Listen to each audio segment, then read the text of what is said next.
ساکنانی 7 محله‌های جماعت دهاتی یاوه ناحیه باباجان غفروف با تشکیل حشره آبادانی گرد و اطراف قبرستان چیله‌مزار را از پرتو و علف‌های بیگانه تازه کردند. در حشره آبادانی بیش از 300 نفر ساکنان این جماعت اشتراک کرده برای تازه نمودن قبرهای پیوندان خود که در قبرستان چیله‌مزار ناحیه دفن شدند سهم گذاشتند. در این روز بهره آبادانی قبرستان بیش از 2500 عدد خشت خام از جانب رئیسان محله‌ها و ساکنان وارد کرده شد. در دایره حشره آبادانی باشد نزدیک 10 ماشین علف‌های بیگانه و پرتوهای گوناگون از حدود قبرستان بیرون برآورده شدند.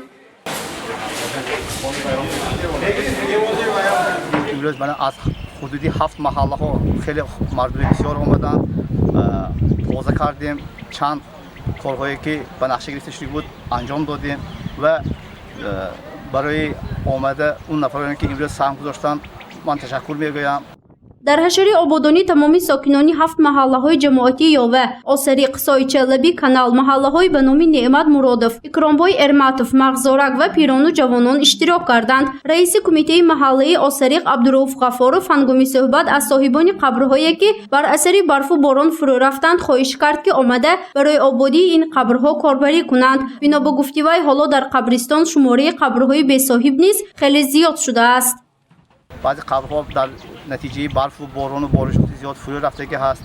این قبرهای ما صاحبانش پیدا کردن نمیتونیم و خواهش میکنم که این نفران یک بار بیاین قبرشون پدر و بابای و بیبی و بابا کلان باشن خبر گیرن و مسئولین همین قبرستان را آگاه کنن که همین قبر از همین هاست.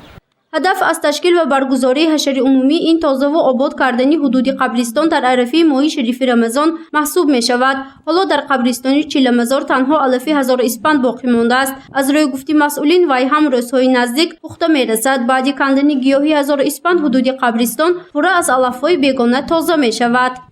12 نقلیات و پررگی خس خوشاب و افلاس‌های بیرون کردیم و به پرتوگاهی که رسما به قید شده است اونجا